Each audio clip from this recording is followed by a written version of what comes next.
Bunch.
Good morning and welcome to the Sunday Morning Sports Podcast. I'm BA along with Jack Hirsch and James J. Train Martin. Hope you guys are having a very good morning on this Sunday morning.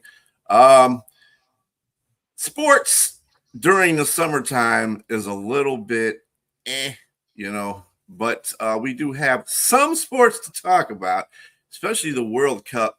Yesterday we found out who was going to match up in the semifinals with the completion of two games, England beating Norway 2-1 and Argentina beating Switzerland 3-1. So this is going to put us into the bracket, the semi bracket, with France and Spain will be taking on each other, and Argentina and England will be taking on. Pretty much what people thought the World Cup semifinals was going to be like in the first place. Spain and France were the favorites to win the World Cup, and they're playing each other. So we'll see what goes on there. And Argentina, because of Messi, should be the favorite to beat England. So we'll see what goes on there. What do you guys? I mean, I know we're not big soccer finessos. We're not in the World Cup like somebody in Europe might be. But what is your view on these games? What do you think? Between Spain and France, who would you think would win this? Take it away, Jack. I mean, I like France. They seem to be the most rounded team. Argentina is the most charismatic. They won yesterday without Messi making a major contribution for change. And they had to win it in extra time, actually. So as Switzerland was really stubborn, and had Switzerland just went into a defensive shell and somehow kept, Argentina from getting off any good shots, which you can do if that's all you're going to concentrate on, clearing the ball out.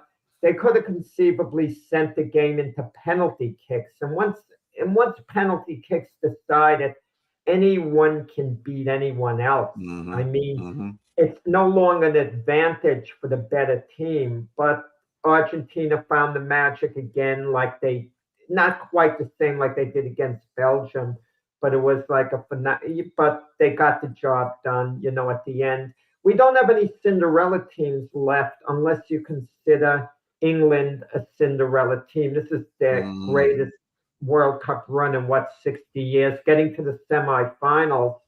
So in a sense, the UK, they're playing with house money. In a sense, they want to win badly. Don't get me wrong, once you get to the semis. But if they lose to Argentina, they go back to England feeling this World Cup was a major success. If Argentina loses to them, no. Anything short of winning the World Cup's a disappointment to Argentina, to France, and to Spain as well. Anything short of that. The UK is the only one left who, if they don't win the World Cup, could kind of look at it a little bit as it's been a successful tournament, like Norway losing to the UK yesterday. They're disappointed, but they were successful. It's a successful tournament. I want to ask you guys this. The officiating in the World Cup, goals being called back, use of the replay of all the major sports now, is it the most difficult and most controversial sports, soccer, as far as officiating goes? We used to think it's maybe basketball, the NBA, the NFL. But with soccer, I mean, goals are so precious and hard to come by. You call one back, that's like a 15-point swing in basketball. Take 15 Mhm. points off the board. Can you imagine that, guys? You take 15 points off the board in an NBA game. But that's what's going on in soccer, the equivalent. People would boycott if you took 15 points off the board, or you have a ruckus in the crowd. In basketball, we're talking. I don't know a lot about the scoring. I mean, but just common sense. One, taking a score off the board. I mean, because most scores can be 1 or 2, 2-1. I mean, it's like you said, they're hard to come by. In big games, that's just really tough to call. I mean, but you could say this is almost like playoffs. So most times when you see in basketball, certain calls are not made, and it's just different the way you're looking at it from a soccer standpoint. Like I said, in basketball, fouling and different things like that. A lot of times they ease up on the calls. Football, they kind of do the same thing when you're in the playoffs. You ease up a little bit on the calls. So I don't know. I just couldn't see points being taken away. That's interesting. But the flopping in soccer, I mean, that's worse than basketball. They had a rule in basketball they have against flopping like that. But in soccer, it's crazy. I understand you're running and you're moving at a quick pace, you're giving a little shove, but the way they dramatically fall, I mean, you couldn't, it's like stuntmen couldn't do better. Yeah, they had we wonder where OKC gets it from. LeBron. No, Switzerland's Embolo, he got sent off in the match because of his diving. It doesn't get thing about soccer is you see that happen all the time. I mean, in a course of a 5 minute, if you watch soccer for 5 minutes, at least 10 people dive. They flop. It's like, dude, you didn't even get touched, and you're acting like you broke your leg. What? I'm not understanding. And then they don't call anything. They barely call anything if they call anything, or they give them a yellow card. I haven't seen anybody get a red card for that in this tournament yet. This Embolo guy that dived, he got a yellow card and was sent off because he had 2 already. So he got sent off for the rest of the match. But I haven't really seen too many diving calls in this World Cup. And there's been a lot of them that look like that people have been flopping. So and they could do a better job, the television networks and the commentators, of identifying which team is which. Because if you tune into the game, a minute or 2 into the game, you're looking at the uniforms, and I don't know about you guys, but I'm not always certain which is which country. Maybe you guys are, and I'm just slow on it. And I have to take a look at the ethnic barrier sometimes, what country a guy might come from, what he might not come from. But it's hard because you have, the races are mixed, in most of the countries too. Mm-hmm. So you try to catch on once in a while. I mean, most of the time I'm okay, but there've been a few times in this tournament where I've tuned into the game a couple of minutes, like I said, into the game, and it's taken me, about 10 minutes to figure out which team has the ball, which country has the ball. Maybe it's just me. Maybe it's not you guys. Maybe it's on me. I don't know. You're right about that. Earlier in the World Cup, it was hard to tell these teams. And this is like Keith says. He's got these made up countries all of a sudden coming into the World Cup. And so you don't know you don't know these teams. I mean, now it's obviously much easier because you only have 4 teams to deal with. So. But yeah, in the beginning of the World Cup, I was like, what, who, what color, what color am I following? I don't understand. I'm not going to say if it's the country of Poland and I see 11 black men, I'm going to know it's not Poland. I mean, I got to be honest about it. I mean, I could come to that assumption without being accused of anything. For sure. You never know, John. And it's Right, yeah, Austin Wells, Yankee catcher, Dominican. Come on, he looks American as could be, and he's playing for the Dominican Republic. I mean, we saw that all over the World Baseball Classic. My class is professional cheating. From soccer, 70s, 80s, diving was hardly a thing. It seems that, yeah. Michael's from the UK, by the way. Congrats, yes. Mike, for the UK. And good morning to you over there in the UK. Semi-final. Yep. Good job by your English Question team there. is, what would be best for the World Cup for soccer in large? For which country to win the World Cup? Would it? I don't think France or Spain, Argentina, because of Messi, if he has a great final game, that would be big. Or what about the UK? Would soccer benefit by an underdog like the UK winning it? I kind of feel soccer would benefit the most by Argentina with Lionel Messi, because I think sports build around a great star. You know, like when the Chicago Bulls won the title, you had Jordan as the focal point. I think you need a guy as the focal point normally. Some guys are genuine superstars, some aren't. Like the Knicks, Jalen Brunson, great player, but he's not a superstar on the Jordan Kobe level. I mean, you know, as far as popularity, taking off a transcendent star, that's what I mean. I mean, but Lionel Messi is on the short list of superstars. Worldwide. Yeah, but I mean, soccer is such a huge team sport. I think the underdog, what you mentioned, is probably one of the more impressive things. I mean, Lionel Messi, clearly he's a superstar, but he's also 39. And you're not, I mean, it'd be a great story to see him and his team win. But, I mean, let's not kid ourselves. Yeah, let's not kid ourselves. And in a World Cup, there's other superstars that'll rise up to the top as well. Mbappe, for instance, from France, he's got 8 goals. He's tied with Messi for the goal lead there. In England, you got Bellingham and Kane. They both got 6 goals. This might be the first time with games remaining that they might hit double digits. The last time that happened was like in the 80s, early 80s, that they had double-digit goals. A player had double-digit goals in the World Cup. So you're looking forward to that too. And that's another thing too. I don't know who would win this race. I mean, Lionel, he got shut out in the last game for Argentina. He didn't get a goal. And Mbappe, he did get a goal in the last game. So, you know, it's going to be interesting. It's kind of like it's a scoring race. You know, it's called the Golden Boot, by the way. Whoever wins the scoring in World Cup. But the UK is the only genuine underdog left in this tournament, but they're not a major underdog like Norway would have been. Norway would have been a story because, like they were saying in the game yesterday, Norway's whole population is like 5.5 million. And they're playing in Miami with a population 6.5 million. So there are more people living in Miami than living in Norway. So Norway would have been like a true Cinderella story. The UK, a nice underdog story, but it's not a massive underdog story because soccer's been wildly popular in England for years. And if we neglect the World Cup completely, what country is soccer most popular in worldwide?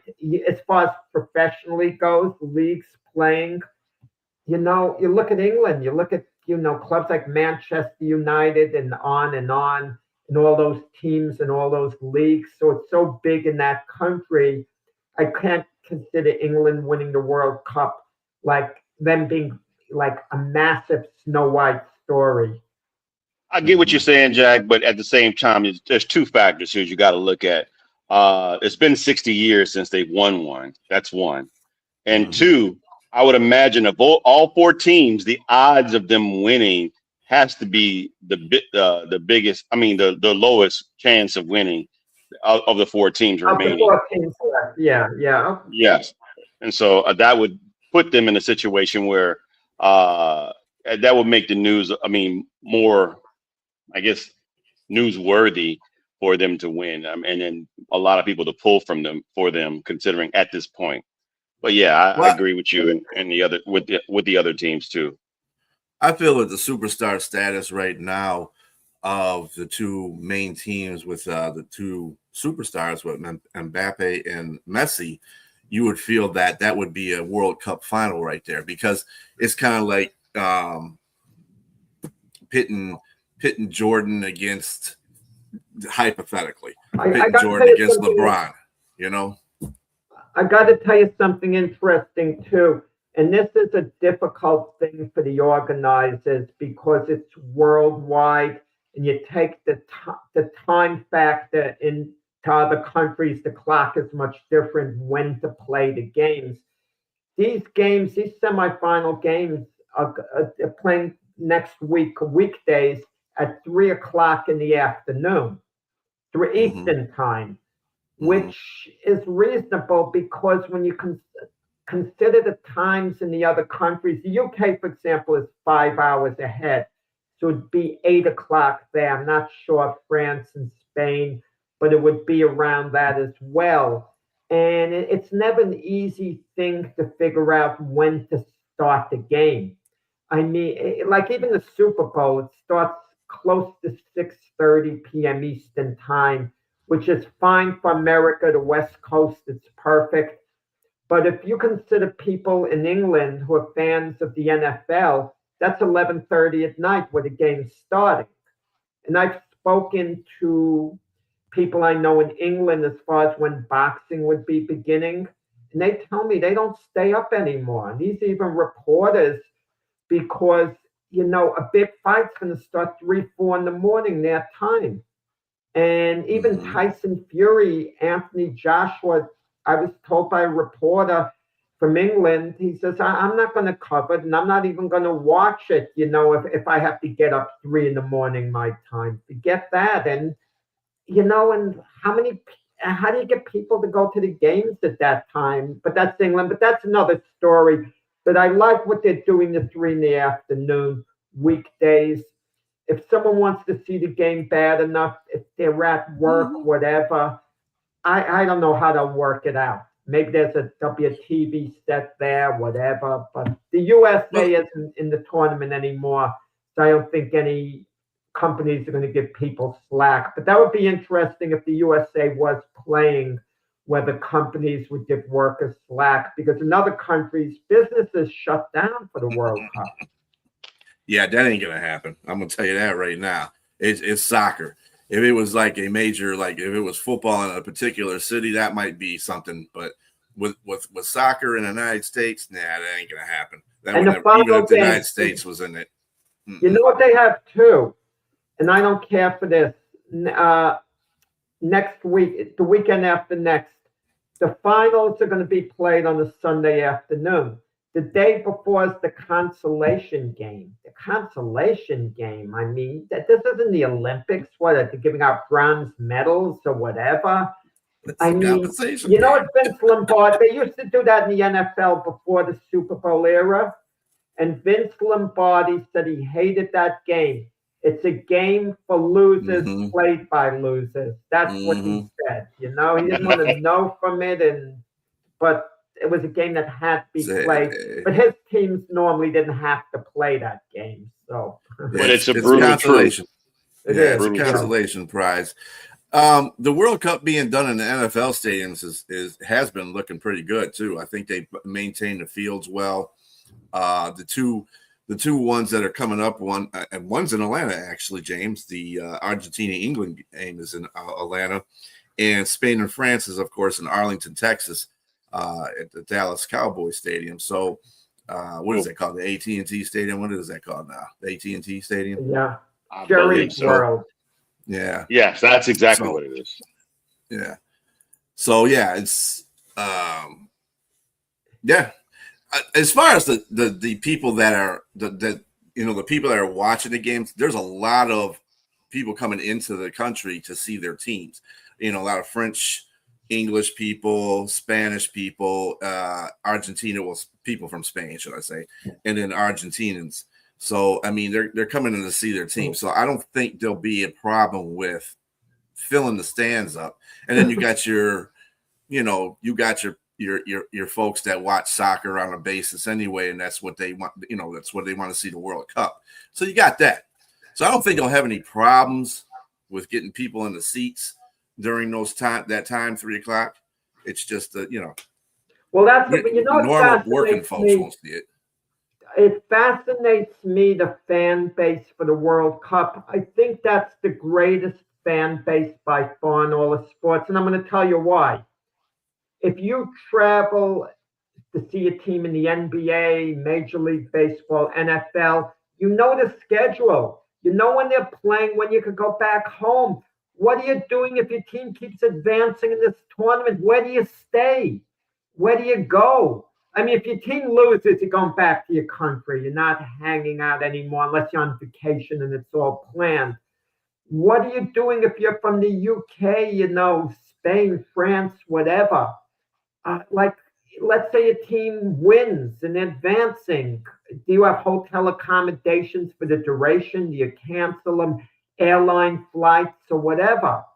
I mean, so the people who go to these games, I don't know how well off they are financially. Are they spending their last penny basically because they're fanatics, to see the games? I don't know their financial state, but it's amazing the way soccer teams from all the countries travel, or like going to another country and making accommodations and all. Mm-hmm. Well, you got to look at it from the standpoint that, like, a comparison to like the USA, there are multiple sports in the USA and multiple major sports in the USA. Most countries, and you're looking at individual competition within the state, but most countries are backing just one sport in their countries, and a lot of them are, unfortunately, are third world. So this is like a big deal. That means a lot to a lot of countries than the way we see sports. We see it. It's not like a patriotism sort of thing. I mean, it's a little bit to some people, but for the most part, it's entertainment. But to some other countries, this is their way of life. Is because that's just something that's indicative of a better side of what they're seeing versus what they actually living in reality. So you're saying it would be more to the host countries winning the World Cup than it would to Lion fans in Detroit, their team winning the Super Bowl. That's what you're trying to say, James. I'm saying Argentina or Spain or France than Detroit. Yes, I mean, because it's just, of course. I mean, it's going to help. It's going to help their GOP too. I mean, it is what it is. Like James said, if a third World Cup got into the World Cup finals, oh man, that would be so great for their country, because that's that's bringing the cash cows in there too as well. I mean, that helps their country out a whole bunch. To the mafia probably. There's a certain feeling with these countries. It's their game, their rite of passage. Mm-hmm. I mean, we go all the way back to another sport, 1972, when Team Canada was playing Russia, in this summit meeting. And Team Canada thought this is their sport. This is, their thing, that they're going to win easily, Hockey in Canada, come on. And they had to struggle and come from behind to eke out a victory in that series. And I think it would be the same, with these other countries. They wouldn't want to lose to the USA because they feel, the USA has all these other sports. This is their thing, and but between the UK, Spain, France, Argentina, soccer is really king in those countries. So whoever wins it, and it's traditional, but England's 60 years. But I don't think they're beating Argentina, guys. I mean, I think Argentina, I doubt they beat Argentina. It's England's best chance, somehow get it to penalty kicks at the end. I mean, England's a good enough team. I like France to beat Spain, and then I like France to beat Argentina. That's my feeling, how it's going to play out. Okay. Yeah, I think France and Argentina would be a good watch.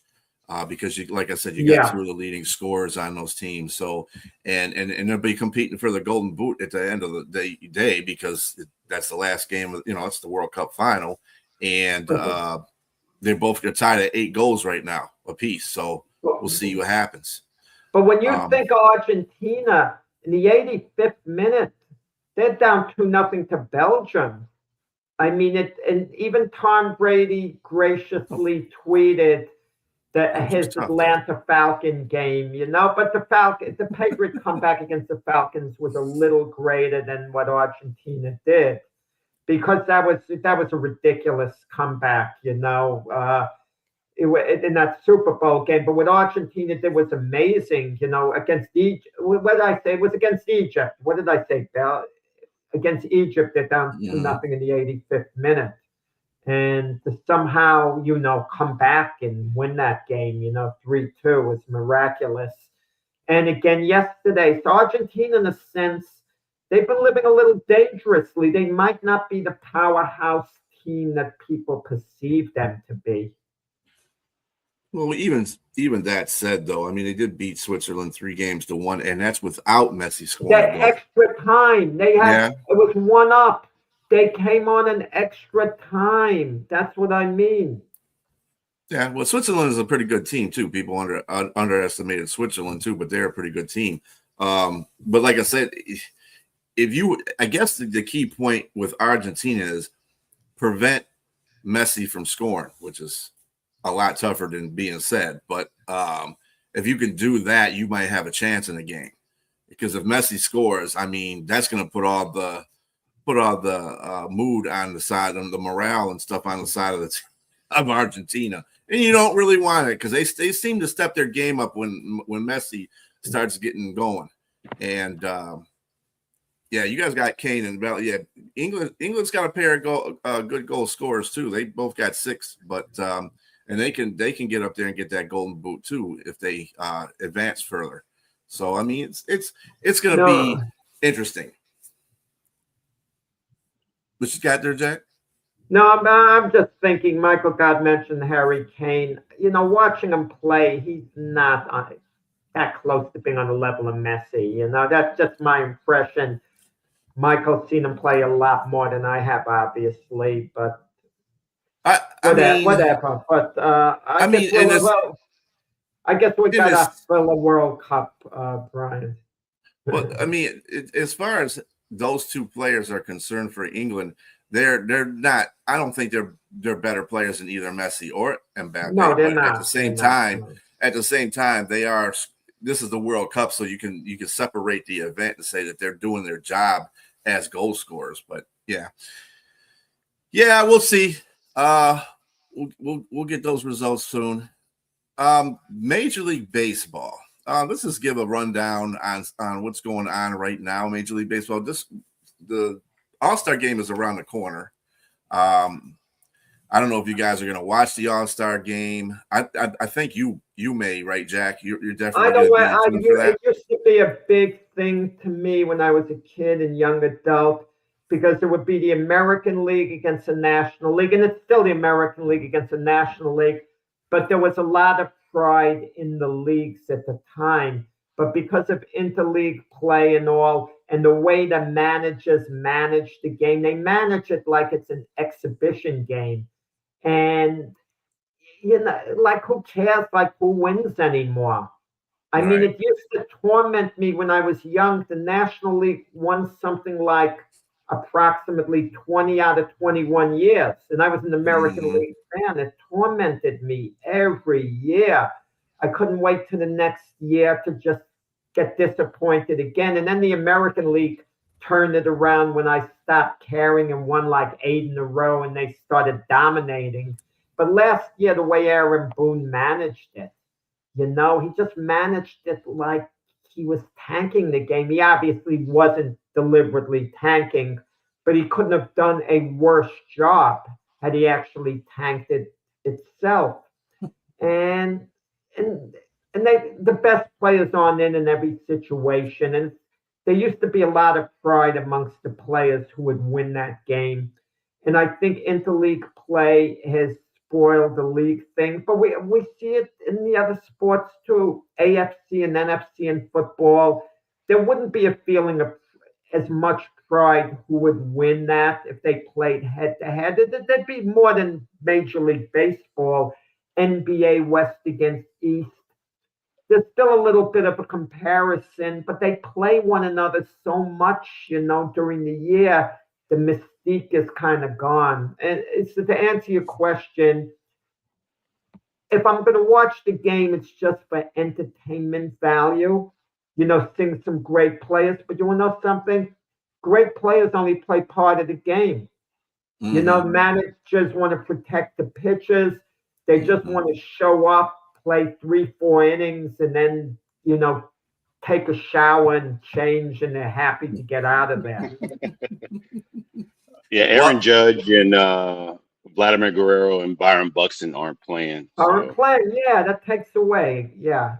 Oh, well, considering Aaron Judge is injured, that's Ohtani's not in the game. Yeah. Ohtani, I mean, like you said, Ohtani won't be in the game.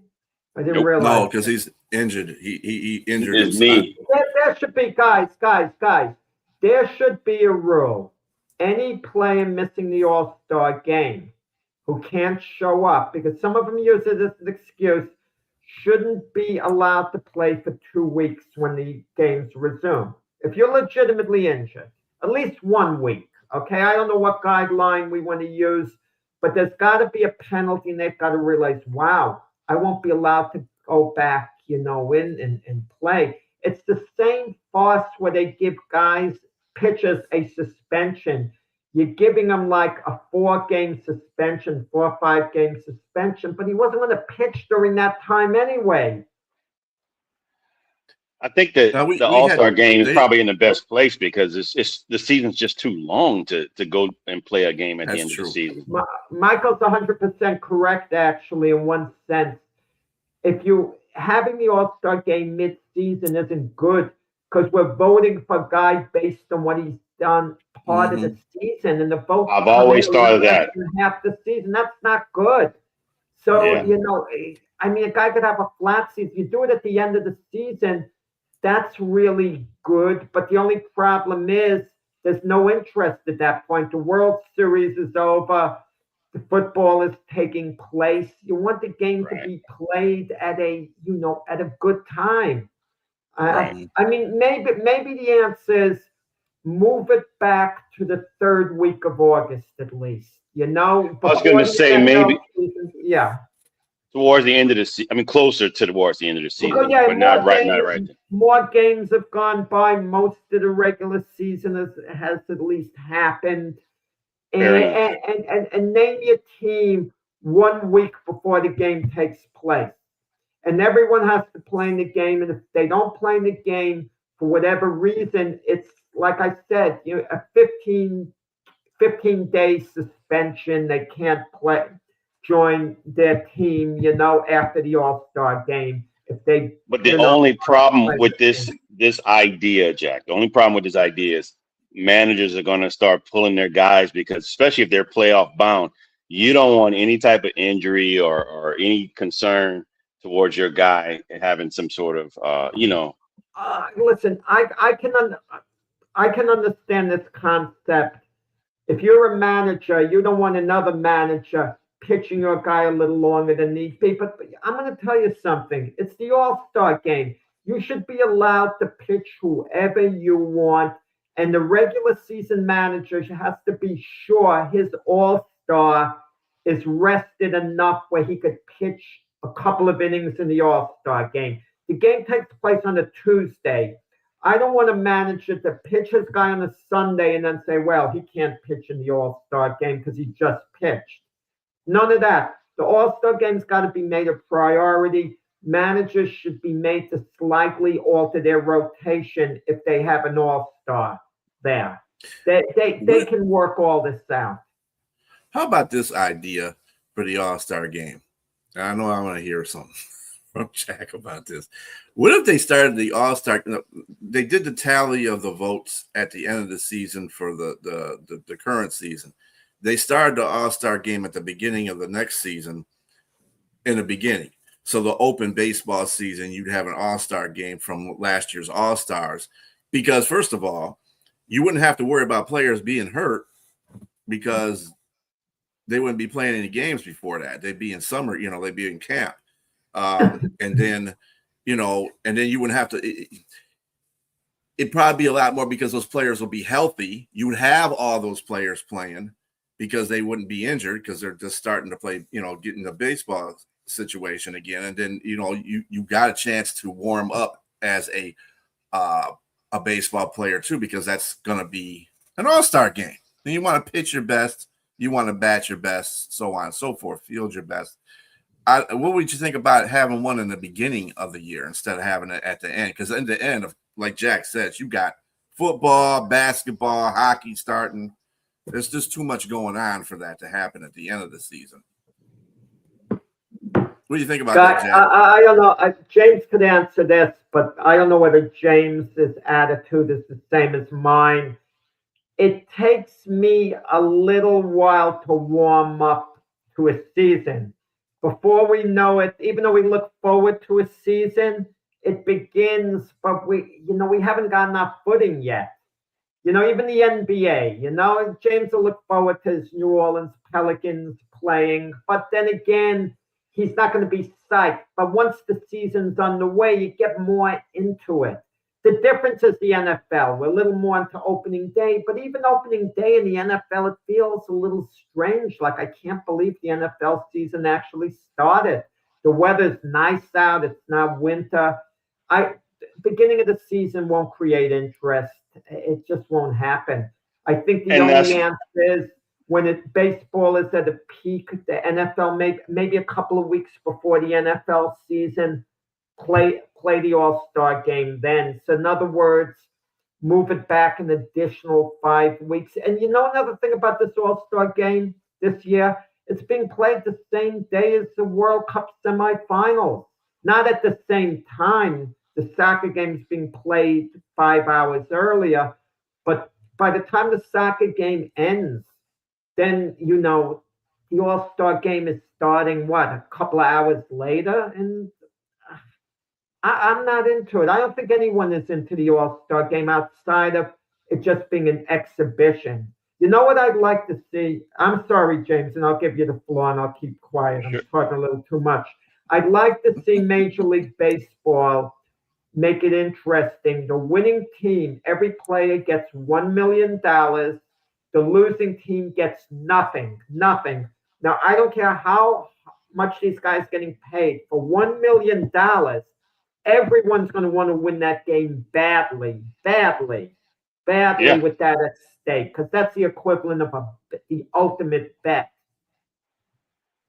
Yeah, to answer, I agree with the premise of that much money, because ultimately guys are going to play with heart and soul and make the game much more interesting. But I got to agree with Jack, Brian, in regards to when the game will be playing. The beginning of the season, you want to say that if let's just say you're a fan of somebody like Vladimir Guerrero and he's had like great numbers that season, the luster will be lost if it wasn't done within the season, or at least some remote close proximity of the season that played, because you would have forgotten all about it. And then it's like, okay, you're not seeing the guy during his reign and his power to get where he's gotten. He's being rewarded for what he's done in that season and not at the end. You would have forgotten it. Most people, the average person, is probably just not going to even think about it because it's out of sight, out of mind.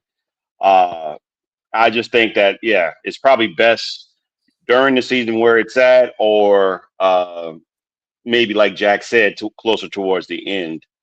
It's just hard to figure out because baseball is so long. It's just such a long season. And it's just, I think kind of where they have it at right now is probably the best place for it. It's just that it's not interesting anymore. Like Jack said, it's just not fun to watch. Just like basketball, they try to change it up, or football, the Pro Bowl. All those games are, football, the best time was right at the end. You got all the best players when everybody was done. And, they went to a phenomenal destination. That was very smart. Now they're moving it around in different places. It's just not fun anymore. It's not even on a weekend anymore. It's on a weekday. Oh, it's goofy. That's goofy. Where's Rick? That's totally goofy.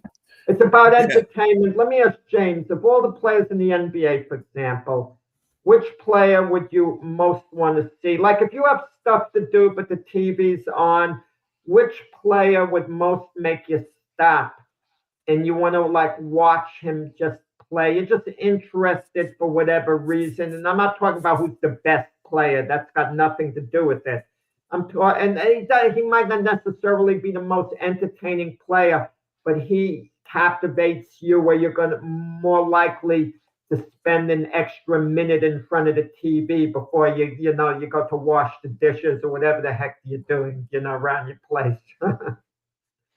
It used to be LeBron James. Obviously, LeBron has lost his not his way, but I mean he's lost his skill set. I mean, not skill set, but his prime. The prime is gone, and so you want to see some of the guys go out there and play competitively, like what Kobe used to bring, what Jordan used to bring. All these guys, and LeBron did to an extent. But what I just saw recently in this year's All-Star game was a guy, international player, total stud. I mean, you called him a human cheat code. Wembanyama, he really played as if like his season was on the line, and so I was impressed by what he was able to do. Yeah. And I like the format that they had, international versus West or East and different things like that. It was really cool. They're trying to make it entertaining. Yeah, they made it entertaining. That's the point. Yes. It's an entertainment. Sports is about entertainment at the end of the day.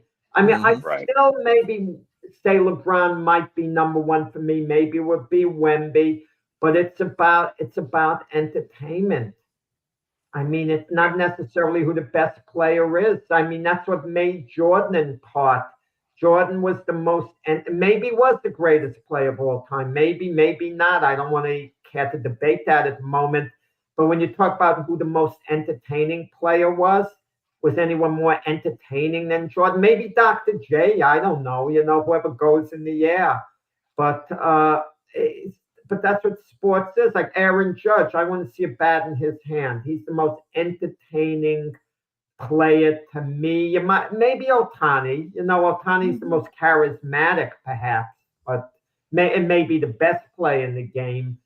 But certain players like Mickey Mantle. I remember as a kid, my mother called me there for dinner, but the TV was on. Mickey Mantle's up. Everything had to wait till Mickey Mantle was done hitting. I mean, you have certain athletes like that have your attention. Like we talked about the World Cup. You hear Lionel Messi's playing. It has your attention. Oh, I got to watch Argentina. But as much of Lionel Messi as, anything else. But in the All-Star game, like you just mentioned, it's about matchups. I would have wanted to see Ohtani pitch against Aaron Judge, that sort of thing. I mean, you got that. James, you got that. The World Baseball Classic, when Japan won it a few years ago, the final out, Ohtani was pitching to his teammate, Mike Trout, his teammate at the time. So that was, great TV. But at the end, how big is winning the World Cup? It's like the NBA. You talk to Carmelo Anthony and Charles Barkley, they're gold medalists. Let's use Carmelo Anthony. Carmelo Anthony's an NCAA champion with Syracuse and a 3-time Olympic gold medalist. What do people talk to him about? But you never won an NBA title. Now, if you were Carmelo Anthony, James, think of this. If you could have an NBA title, would you give back your NCAA and 3 gold medals? Or if you're Jalen Brunson, would you give back your 2 NCAA Villanova titles for the Knick one? I mean, I guess the Knick one you would because it was so big in New York. I get that. But in the case of Carmelo, 3 Olympic golds and an NCAA, would you do a 4-for-1 swap? If you could be the NBA Finals, you could be the NBA Finals MVP. And let me throw that in as a bonus.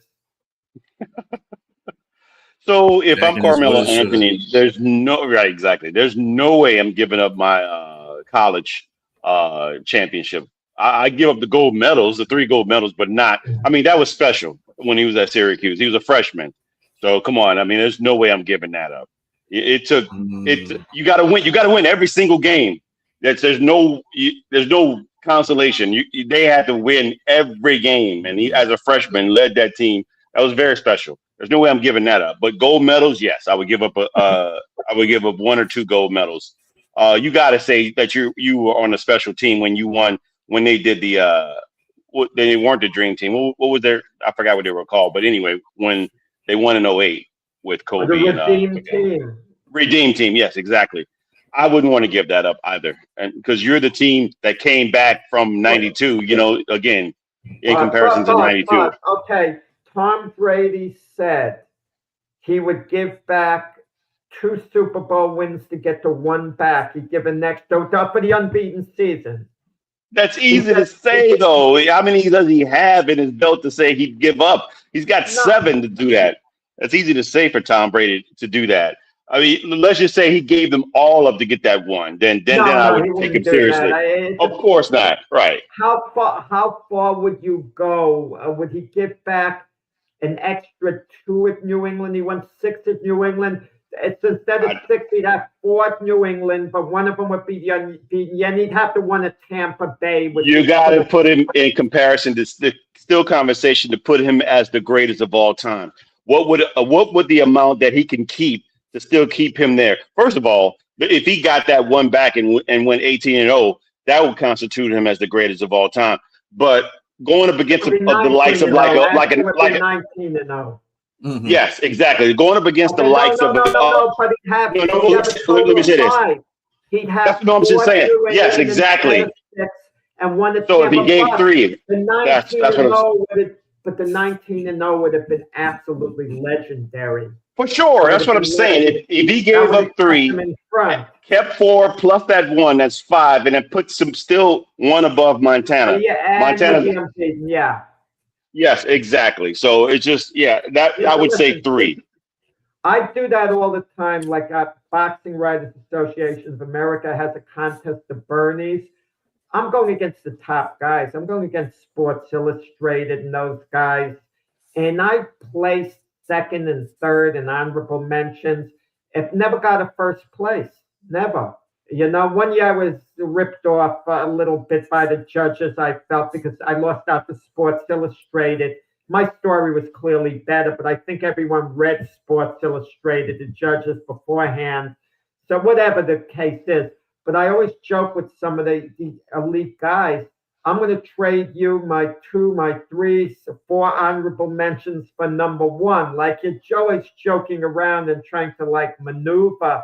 It's that way, I think, with franchises in sports. Like I like to kid around, you talk about winning being the absolute ultimate thing, but I could even throw this at Brian. The Detroit Lions, if you could have 1 Super Bowl win, but you would never have Barry Sanders or, Calvin Johnson on your team, would you do that? Because a player means so much to the legacy of a franchise. He means, like Mickey Mantle means as much to the Yankees. I wouldn't give up Mickey Mantle for an extra championship. Imagine Mickey Mantle was never a Yankee to begin with. You can't compare that anyway with the Yankees. The Yankees won so many championships. It's ridiculous. You would give up Mickey. No, you give up Babe Ruth for a couple of extra championships. No, but you guys got enough. You don't need any. You would give up Babe Ruth, but that's what you got enough. You said you give up Babe Ruth. You get for an extra championship, he would give up Babe Ruth. Come on. There's too many things to include in the field of baseball than just winning a championship. First of all, you got a whole bunch of them already, like you said. There's no way I'm giving up Babe Ruth. Just come on. That don't even make sense. We just talked about what Ohtani did to compare him to the likes of a Babe Ruth. And how many home runs he's had? There's no way. You're taking away the lore. Exactly. There's no way. For 1 or 2 extra championships. Right. That's not even a comparable thing, Jack. You can't compare that with compare what you said about the Lions with what you said about the Yankees, because the Yankees have a formula of winning so many World Series. They've already reached that championship status. So saying that you give up Babe Ruth to get a couple more, that's like. That's like being And Jack- greedy, man. That's being greedy. To go back to what you were saying, Jack, about you being a sports writer and you placing second, third, and honorable mention, you sound like to me you were the Mike Mincer of sports writing. If you know, for those of you who don't know who Mike Mincer is, he placed second to Arnold Schwarzenegger in the Mr. Olympia in 1980 when Arnold was totally out of shape, and Mincer was in his phenomenal peak shape, and he didn't win because of the Arnold Schwarzenegger. You know, I read Arnold's book. Yeah. You know, that's interesting because I didn't know that name. I forgot it, but that's great stuff. I read Arnold's book, and at the end of Arnold's career, I mean, he was kind of gifted the Mr. Universe thing that he legitimately shouldn't have had it. And he said it took him a while to make peace with the weightlifting community after that. They thought it was an absolute ripoff. I don't know the reality. Was it an absolute ripoff? Without a doubt. Yeah. So he was totally out of shape. He had water weight on him. They even told him that you're probably not going to win this one with that water weight. And he said, this is from Arnold's mouth in an interview more recently. And he said that he came back. He figured out a way to get that water weight off, and he won the show, but it wasn't legit. Even the young people now today that look and do their research and look at the comparison, Mike Mincer should have won that Mr. Olympia for sure.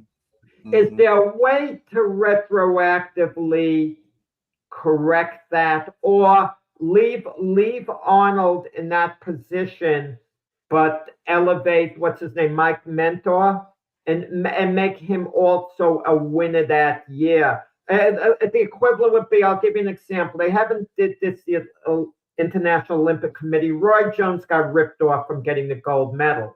Such a bad decision that decades later, his South Korean opponent and his son flew to Florida, and his opponent handed Jones the gold medal, saying, you know, you really won this fight. I mean, I shouldn't have gotten this. And that gold medal haunted the South Korean boxer. It's something Park something. The name escapes me. And you even look. I want to get something like that. I think it was. I even want to get something changed with the Boxing Writers Association of America. I think we're going to get this changed because I'm pushing for it. In 1938, Joe Louis knocked out Max Schmeling in the rematch. Louis was clearly the fight of the year. The problem is, it was the first year the Boxing Writers Association ever handed out the awards. And they gave the award to Jack Dempsey's the fight of the year. Dempsey's been retired for 11 years. Dempsey, white legendary champion. Louis, black, great champion. You know, there was indirect racism involved. You know, come on. I mean, it's but retroactive. You can't take Dempsey's name out of the record books as fight of the year that year. But we certainly can now retroactively include Louis in there. And Ring Magazine did something like that with Muhammad Ali.